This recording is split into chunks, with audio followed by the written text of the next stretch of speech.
In this video, we're working through Chapter 10 notes. Chapter 10 was titled Standard Costs and Variances, and it continues to extend some of our budget and performance evaluation concepts from Chapters 8 and 9, so we're still in that same general realm. You all know what standards are. For our discussion here, though, we're going to just say that standards are benchmarks or norms, really, for measuring performance specifically.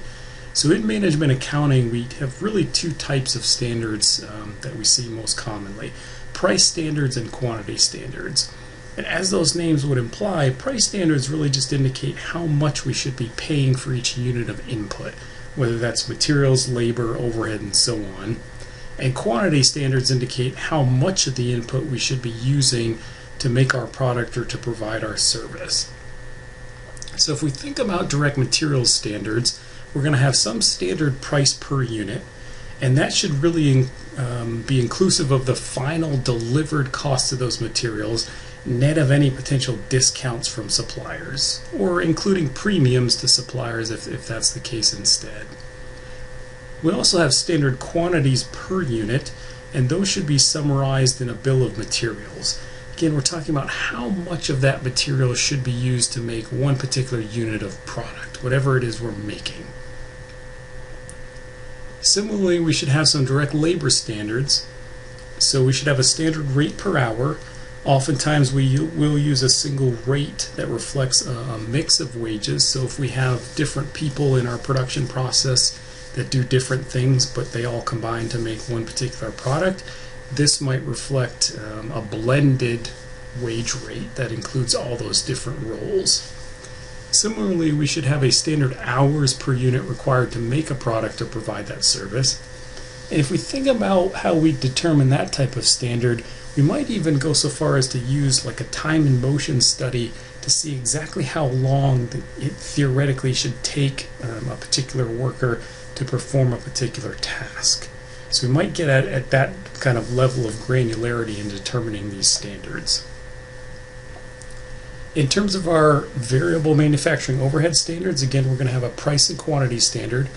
The price standard is going to be the rate for the variable portion of the predetermined overhead rate, and we talked about that in earlier chapters.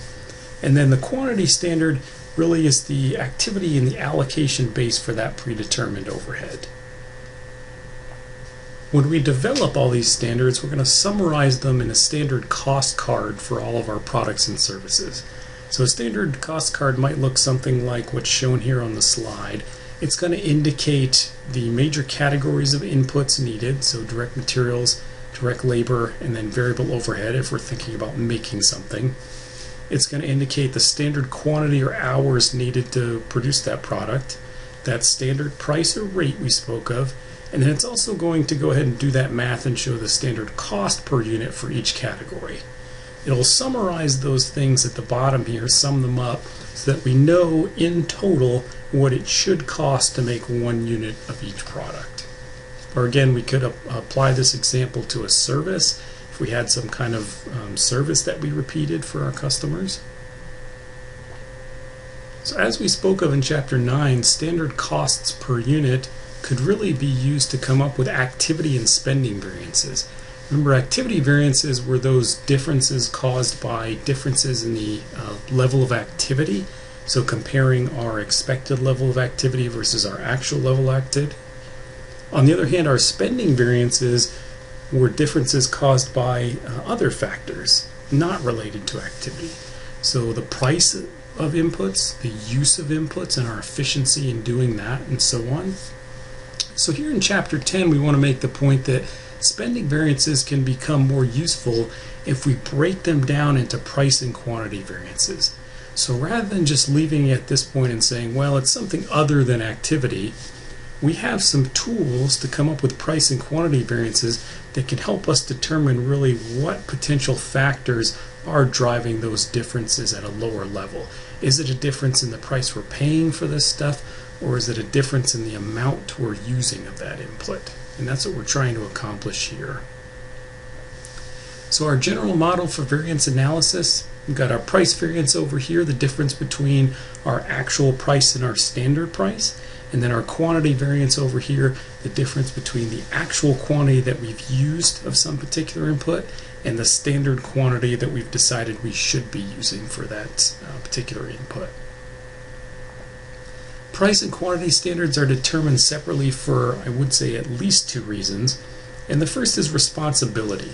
We want to make sure we're holding the right people accountable for potential differences in our production process as compared to our expectations, and who might be able to best remedy those differences. So for example, the purchasing manager in a manufacturing setting is responsible for buying all the raw materials. So really they're responsible for negotiating supplier contracts and thus somewhat responsible for the purchase price being paid for these materials. On the other hand, the production manager is responsible for the execution of the production processes, right? The people who are working on that process every day. So really they're more responsible for the quantity of material that would be used. So by separating out these differences into price and quantity variances, we're going to be able to get the pertinent information in front of the right person in terms of looking into those differences. The second would be timing. So the buying and using activities often do occur at different times. Raw material purchases might be held in our inventory piles for some period of time before being used.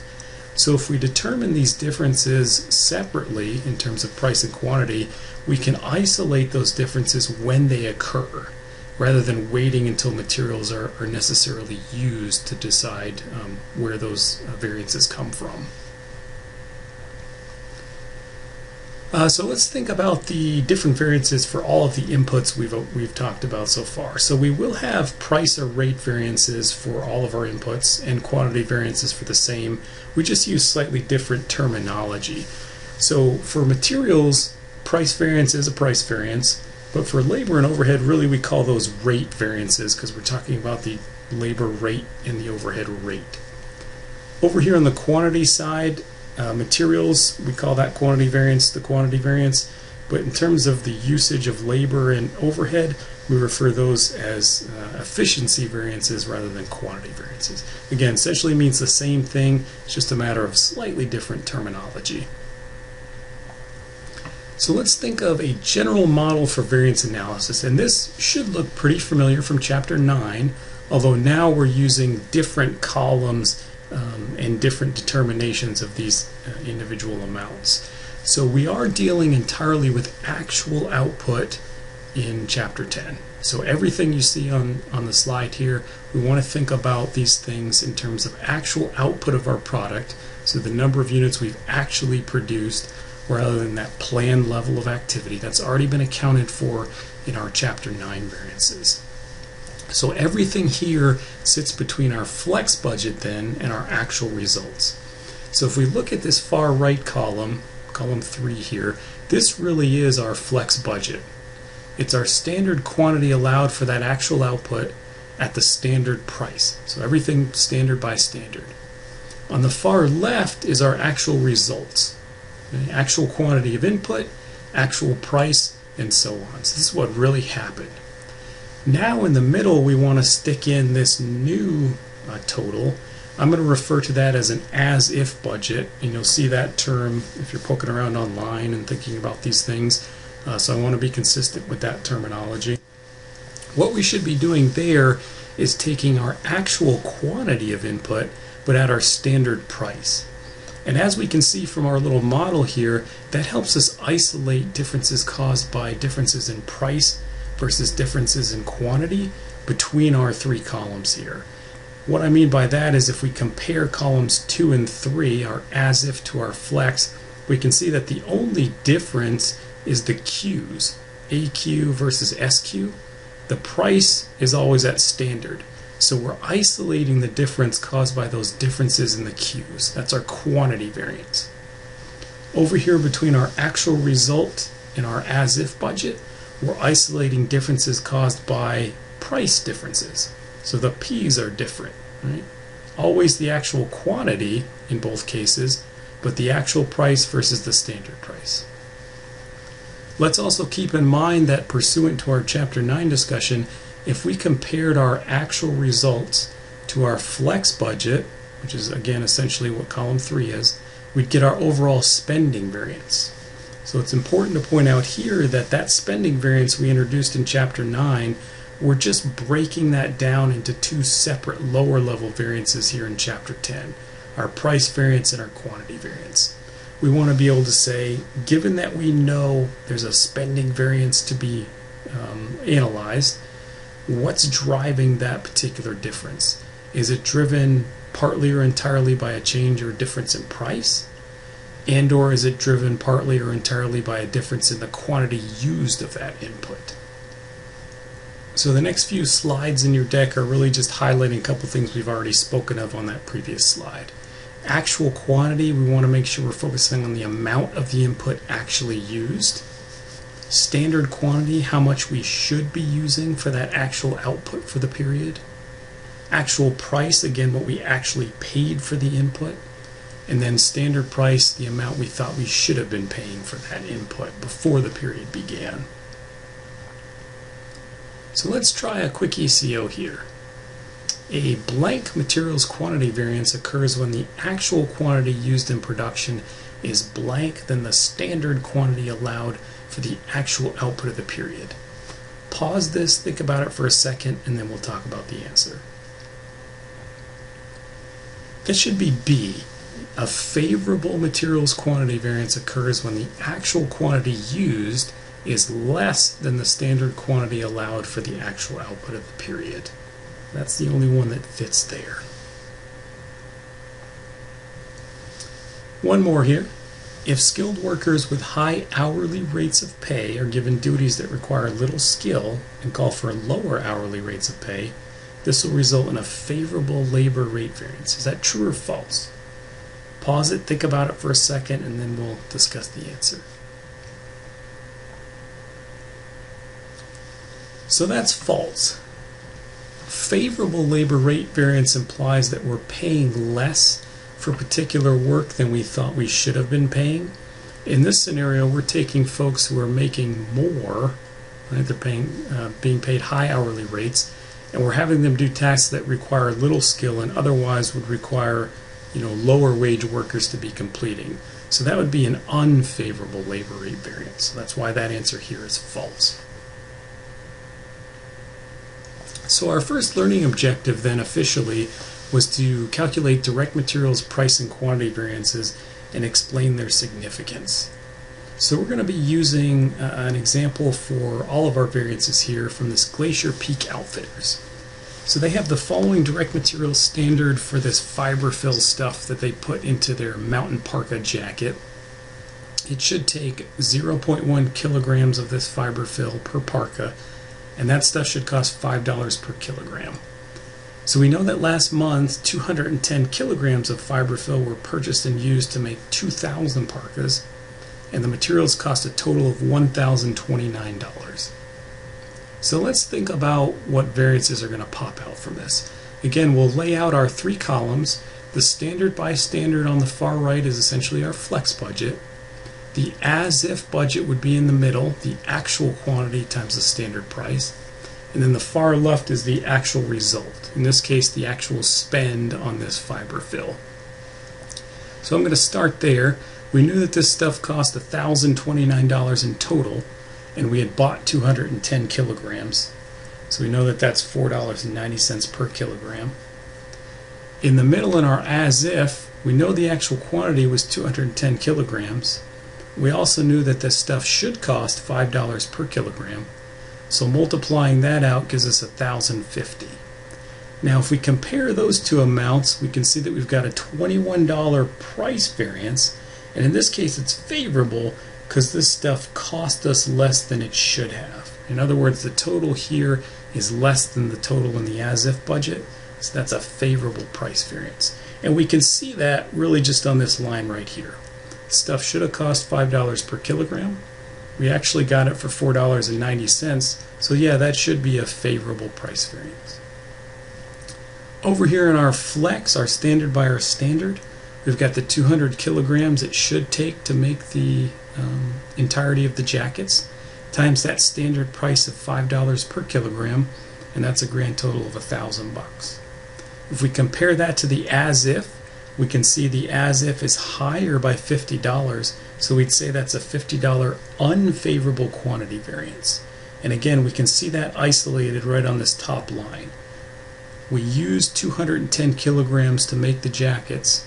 It should have taken 200 kilograms, so we overused material. That's an unfavorable quantity variance. And what does that really mean here?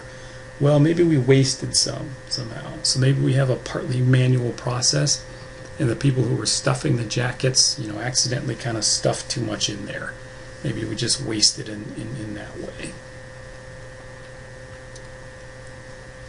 And so the pop-ups here just kind of show some of those calculations from the setup information. Again, we were making 2,000 jackets. They were supposed to take 0.1 kilograms per parka, so that's a reminder of how we got the 200 kilograms. Same idea over here on this side. The 1,029 total we spent on the 210 kilograms would be $4.90 per kilogram. Now we can also use factored equations to come up with our price and quantity variances. I know a lot of students don't tend to like this approach because there's a lot of sort of algebraic looking stuff, but by all means, if you find it helpful to think of things in this way, feel free to do so. So our price variance, we're trying to isolate differences caused entirely by a difference in price. So if we think about sort of the actual result in parentheses here, and that as-if budget in the middle, the only difference is the p's, so we can separate those out algebraically. Actual price minus standard price. If we multiplied that times the actual quantity, the part that isn't changing, we'd get the same total variance. So here the 210 kilograms times $4.90 per kilogram minus the $5 per kilogram, or a negative 10-cent difference, that's a $21 favorable overall price variance, just as we had on the previous slide over here. Quantity variance, similar idea. We're trying to isolate the difference caused by the difference in Q's or quantity. So we've got the standard price either way, times that actual quantity minus the standard quantity. So the $5 per kilogram times 210 actual kilograms minus the 200 kilogram standard quantity for the 2,000 parkas. And when we simplify that out and solve, there's our $50 unfavorable quantity variance. Again, if you find the totals a little more easy to use and kind of setting up your columns, keep doing that. Otherwise, if you'd rather use this type of setup here with the factored equations, go ahead and do that too. So let's think of responsibility for materials variances then, and we alluded to this earlier in the discussion. So who's responsible potentially for that price variance? Well, it could be the purchasing manager. Again, they're the ones negotiating supplier contracts, making sure those bills are paid, so they're likely most responsible for that of anyone in the company. Similarly, who's responsible for the quantity variance? Got to be the production manager on average. Again, they're responsible for that production process, for people making sure they're doing their jobs correctly and so on, making sure machinery is running correctly, all those types of things. So we're going to at least start there if we have a significant quantity variance. I also want to point out here the standard price is used to come up with that quantity variance so that the production manager is not held responsible, again, for the purchasing manager's performance. Just want to make sure we're isolating what portion of these overall variances are potentially caused by differences in price versus differences in quantity or usage. So continuing this idea of controllability for a minute, we want to make sure we are clear that the materials variances are not always entirely controllable by one person or department.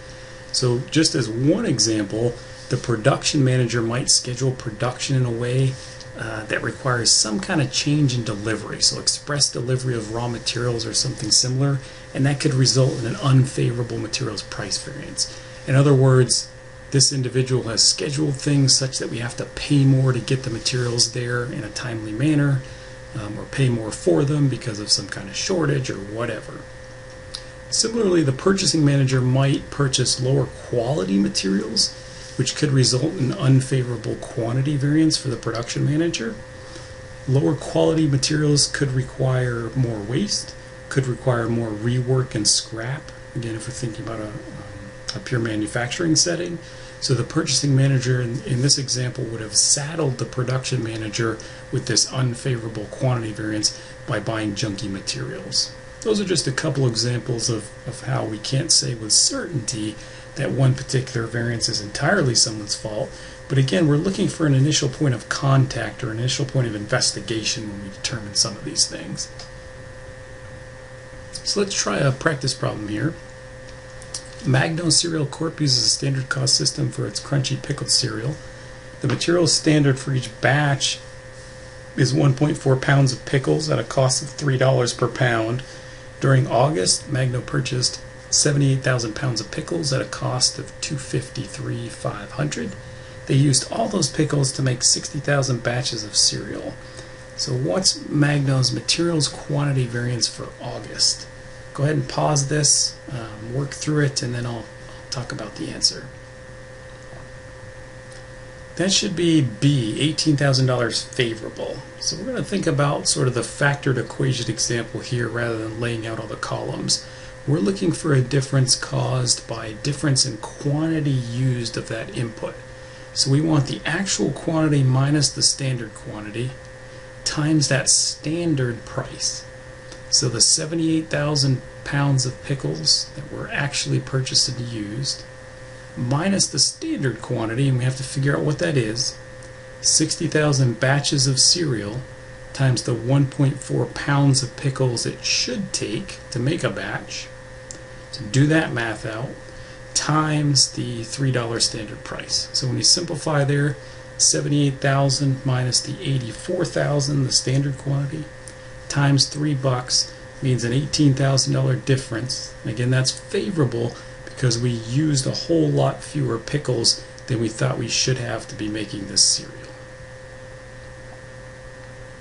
Let's do one more. So Suver Corp has a standard costing system. Here's our data for June. Actual quantity of materials purchased, 24,000 pounds. Standard price was $6 per pound. We know the price variance at 6,000 unfavorable and the quantity variance at 2,400 favorable. We want to know the actual price per pound of direct materials purchased in June. So again, pause this one, work through it, and then we'll hit the answer right away.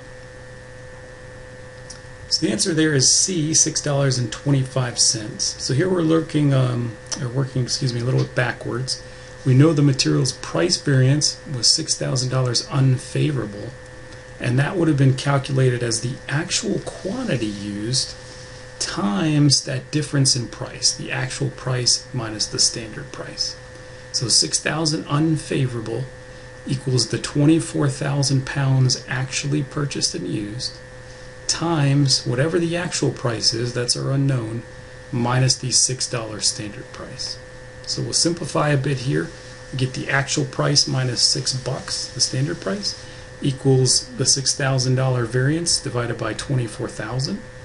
And then that solves out to $6.25. Again, we want to make sure we're thinking about the direction of these variances and whether they make sense. It's sort of a built-in check for us. So our price variance was 6,000 unfavorable. So we know no matter what else, the price we actually paid for this stuff is going to be somewhere north or greater than $6 per pound, which was the standard price. Otherwise, we wouldn't have an unfavorable price variance. So when we get done here, $6.25, well, yeah, that's greater than the $6 we expected to pay, and so that equates to an unfavorable price variance. Learning objective 2 was to calculate the direct labor rate and efficiency variances and explain their significance. The nice thing about those is that they're essentially done the same way as our materials price and quantity variance. We're just considering labor rather than materials. So let's go back to our example for Glacier Peak here, and let's assume we have the following direct labor standard for that same jacket we were talking about earlier. It should take 1.2 standard hours per jacket to make, so it's a fairly maybe labor-intensive process, and we pay folks $10 per hour, or we expect to pay them $10 per hour. Last month, employees actually worked 2,500 hours at a total labor cost of $26,250 to make 2,000 parkas. So let's think about our column approach here and come up with some numbers. So in the actual side, we've got the actual hours and the actual rate. Now we were given the grand total cost of $26,250 and the actual hours at 2,500. So we know the $26,250, we know the 2,500. We could fill in the $10.50 per hour for use later if we wanted. That'd be the $26,250 divided by the 2,500 hours. When we get to the middle here, our as-if budget, we've got those actual hours. We already knew that was 2,500. We've got the standard rate, the $10 per hour, so there's our grand total of 25,000. Now if we compare the actual to the as-if, we've got a $1,250 difference. We know that's unfavorable because the actual spend was greater than the as-if budget. So our labor rate paid, our rate variance, was in the unfavorable direction, and we can see that explicitly on the rate line here. Actually paid about $10.50 per hour on average. Thought we should be paying people $10 per hour, so we've got some kind of difference there. Maybe payroll taxes were increased this period. Maybe we had to hire new people, we had to pay them more because there's a lot of competition in the marketplace. Who knows? Let's continue on the other side then. So our standard hours and our standard rate make up our sort of flex budget column here. Now we weren't given explicitly the 2,400 hours, but we knew that we were making 2,000 parkas, that those things should take 1.2 standard hours. So 2,000 times the 1.2 would give us the 2,400 standard hours. Again, we knew the standard rate was $10, so that product is $24,000. If we compare that to our as-if in the middle, we can see this $1,000 difference where the as-if is greater than the flex or the standard. So we've got a $1,000 unfavorable efficiency variance. We used more labor hours than we thought we should have, and we can see that right on the top line here. 2,500 hours were actually worked. We thought it would take, or it should take, 2,400 hours. So maybe folks had to do rework, maybe they were poorly trained, and so they took longer to kind of get the jackets cranked out. We're not sure, but this would at least give us a sort of a jumping off point to think about some of those things. Now the pop-ups on the next slides here, just deriving those standard hours and actual rate that I spoke of a couple of minutes ago. We also could do this using the factored equations, similar to what we did with our materials variances. So the labor rate variance, again, we want to isolate difference caused by that difference in rate. So essentially we'd want our actual hours, the term that's in common between those, times the actual rate minus the standard rate. It's 2,500 hours times the 50-cent difference, the $10.50 per hour actual rate, minus the $10 standard rate. And there's our overall variance of $1,250, again, unfavorable. Labor efficiency variance, similar deal. We want to isolate the difference in the hours used. So the standard rate, the term that's in common between those two, times the actual hours minus the standard hours, $10 per hour, times that difference of 2,500 hours minus 2,400 hours, and there's our $1,000 unfavorable efficiency variance.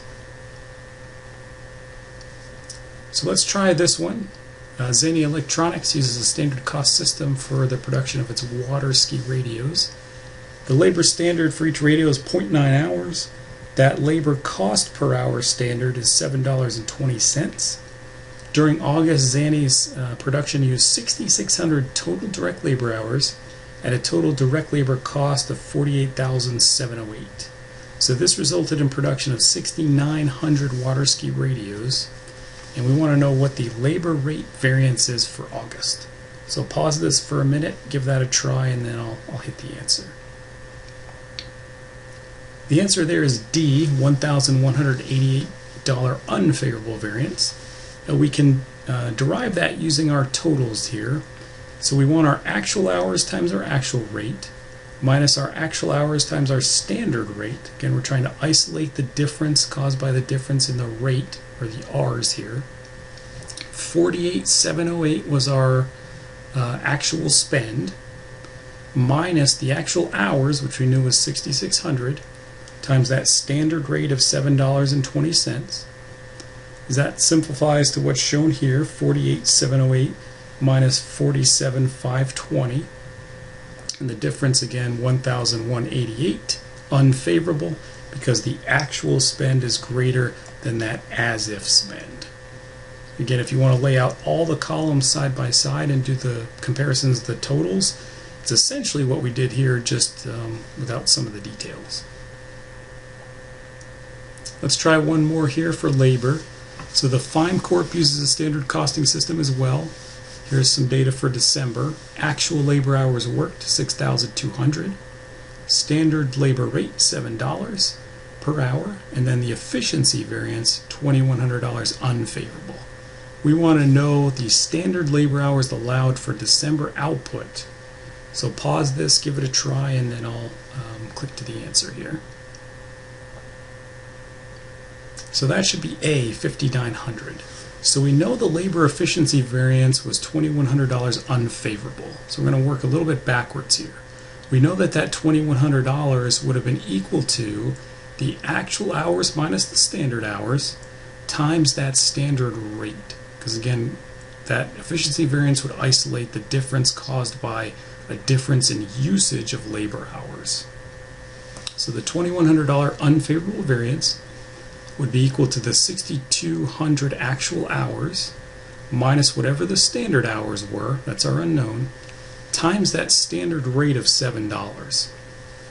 We do some rearranging here and we get $300 equal to 6,200 minus the standard hours, and when we back solve for the standard hours we get our 5,900.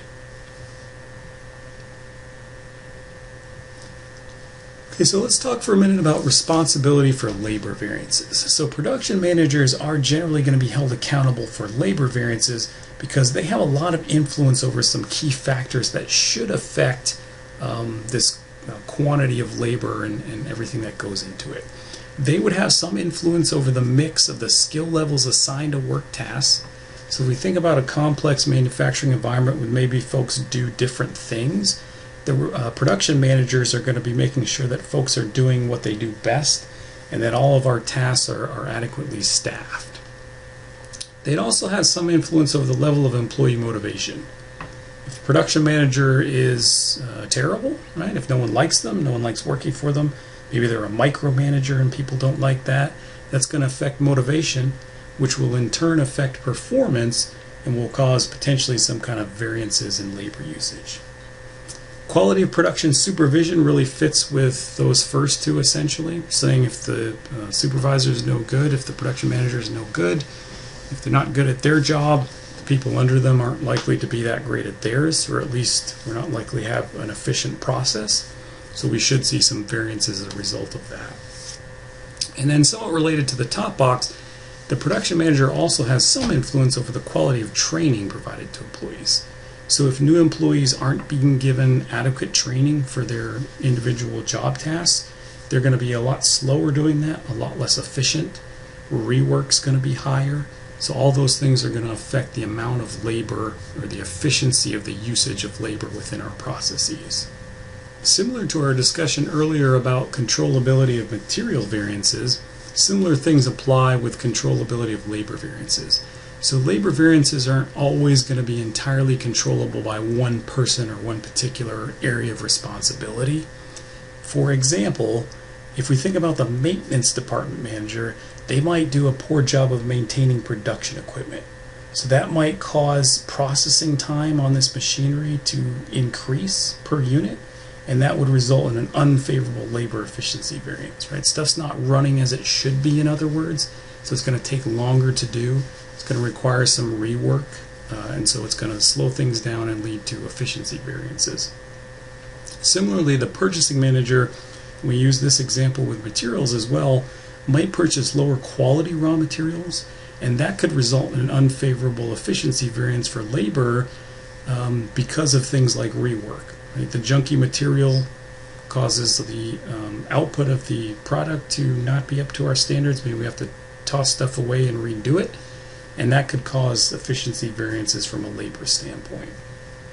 So we just want to make sure, again, we're not always assigning responsibility or blame for a particular variance to one person, but it does give us an initial indication of where we should start from an investigative standpoint.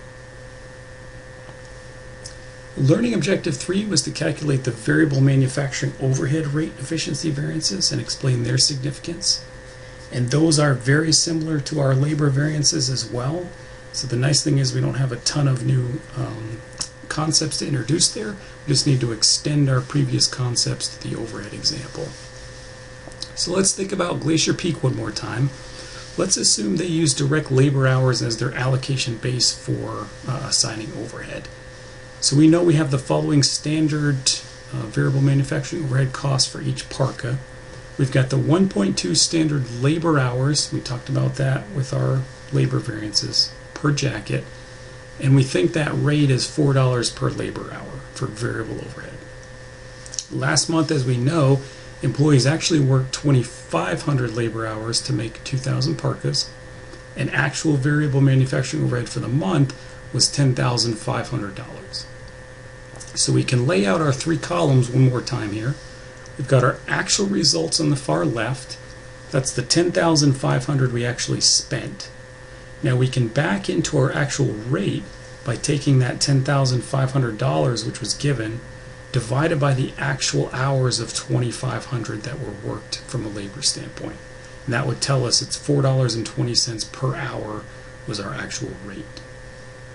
In the middle then, we've got our actual hours of 2,500 times our standard rate of $4 per hour. Remember, this is our as-if budget. So a grand total there of $10,000. If we compare the actual to the as-if, we get a $500 rate variance. And because the actual amount is greater than the as-if, we'd say that's unfavorable.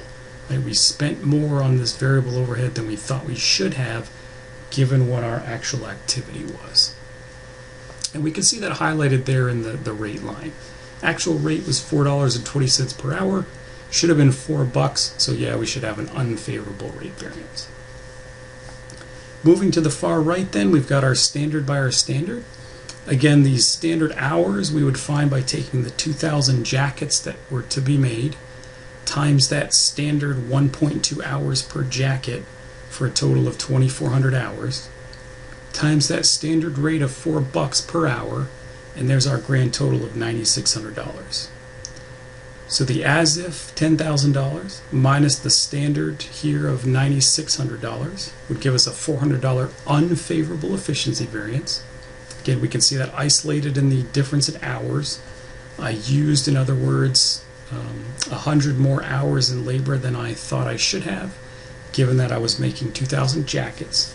So we should have an unfavorable efficiency variance there.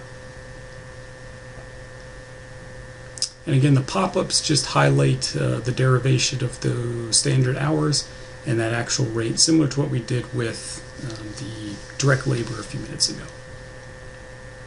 We also could use the factored equations to do the same thing. So I'll walk through those one more time. The rate variance, we're trying to isolate the difference caused by the difference in rates, the actual rate minus the standard rate. So it's our actual hours, the term that doesn't change, times that actual rate minus the standard rate.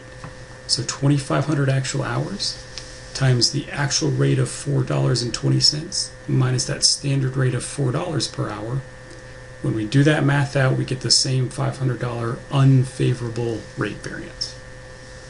Similar idea with our efficiency variance, trying to isolate differences in the hours or the H's. So we want our standard rate, the term that doesn't change, times the actual hours minus the standard hours. So the $4 per hour standard rate times the 2,500 hours minus the 2,400 standard hours, and there's our $400 unfavorable efficiency variance. One subtlety or caveat or twist we want to make sure we keep in mind as far as materials variances are concerned. The quantity variance is calculated only on the quantity of materials that have actually been used, whereas the price variance is calculated on the entire quantity purchased. And again, this gets back to that idea of timing and when we want to isolate those potential variances. If we calculate a price variance based on everything we purchase, we can isolate that difference at the time the purchase is made rather than potentially waiting for those materials to be used. So let's put that twist on Glacier Peak and just work through that. So remember, Glacier Peak here had the following material standard for that jacket we've been making all along. 0.1 kilograms of the fiber fill per jacket, and the stuff should cost $5 per kilogram. Last month, 210 kilograms of fiber fill were purchased at a cost of $1,029. But let's assume now that Glacier used 200 kilograms of the 210 to make 2,000 parkas. So when we lay out our columns here, got the standard by the standard on the far right. That's the 200 kilograms, which is the 2,000 jackets times the 0.1 kilograms per jacket, times the standard price of $5 per kilogram, or $1,000. Then in the middle here for our as if, we want to separate that now into two columns. On the far right, we want to have the actual quantity used times the standard price, and then on the left we want to have the actual quantity purchased times the standard price. So actual quantity used, we said, was the 200 kilograms. Standard price was $5 per kilogram, so there's $1,000. So here in this example we have no quantity variance at all. We used exactly the same amount of fiber fill that we thought we should have to make the 2,000 jackets. We talked about this second column here, our actual quantity purchased times our standard price. So now we want our actual result on the far left, the actual quantity purchased, the 210 kilograms, times the actual price, the $4.90. In this case we were given the grand total of $1,029, so we'd actually be backing into that actual price of $490, but the general thought remains the same. So $1,029 compared to the $1,050 now indicates that $21 favorable price variance. We can see that direction kind of hinted at here. We paid $4.90 per kilogram. We thought we were going to pay $5, so we should have some favorable price variance. So again, if we are purchasing and using at different times, we want to make sure we extend this to sort of a four-column approach so we can isolate the price variance at the time the purchase is made, rather than waiting until this stuff is used and trying to isolate the price variance and the quantity variance separately at that time.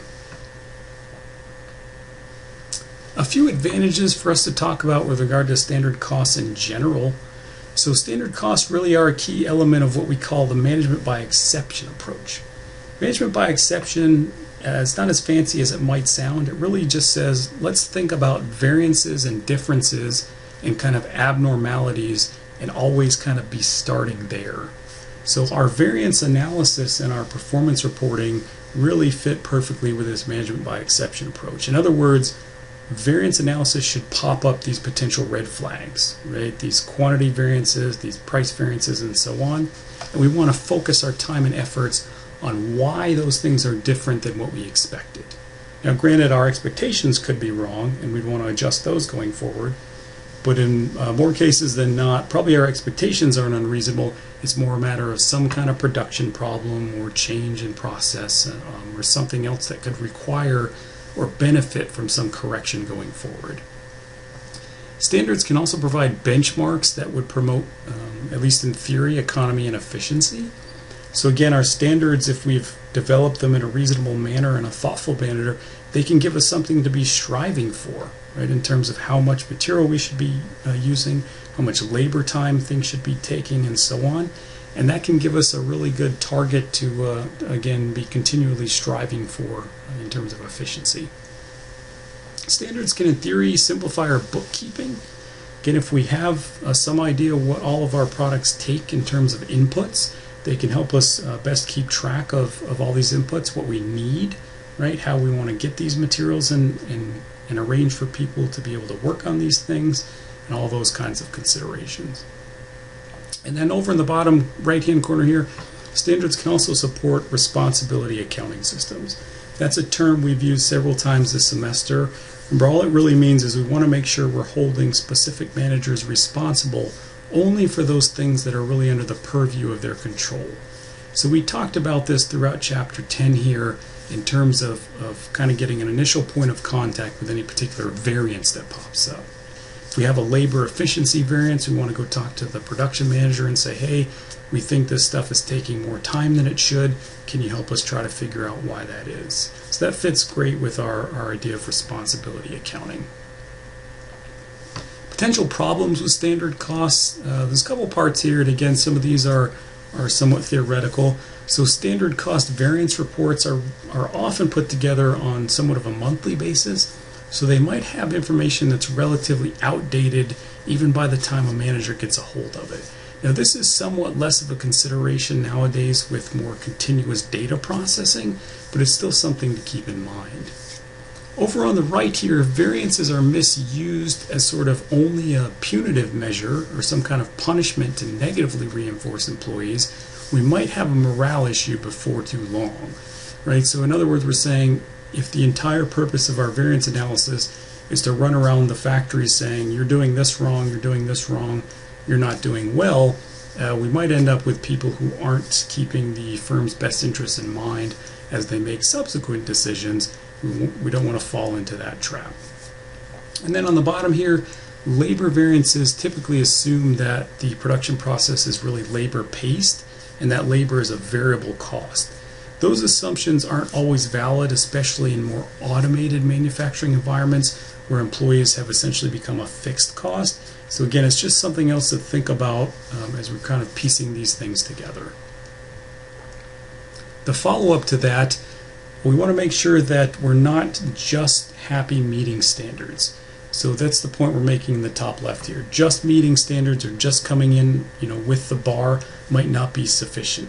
We might want to be aiming for continuous improvement to survive in some kind of highly competitive environment, or at least to kind of just keep getting better at what we're doing. So we want to be careful that we don't let standards become this be-all, end-all. So in some cases, a favorable variance can be as bad or worse than an unfavorable variance. And all we're trying to say there again is that these things require a lot more thought than we give them when we just look at the numbers. So just popping up a variance saying, oh, well, this is quote-unquote worse than it should be, or this is quote-unquote better than it should be, doesn't tell the whole story. We want to make sure we're kind of taking ownership of these things and investigating them beyond just the surface level number. And then last on the bottom here, excessive emphasis on meeting standards again might overshadow other important objectives. And the most important ones that might pop up related to that would be maintaining and improving quality, meeting on-time delivery, and then certainly customer satisfaction. So similar to a point we made on the previous slide, if we're using these standards and the variances that kind of come about because of them strictly as this be-all, end-all measure of performance, we might be missing the big picture. Are our customers happy? Are they coming back? If they are, then all things equal, we're not as worried about these potential minor differences, right? That's just one example of kind of what we're trying to illustrate there. So that about wraps up the Chapter 10 notes. As always, please let me know if you have any questions.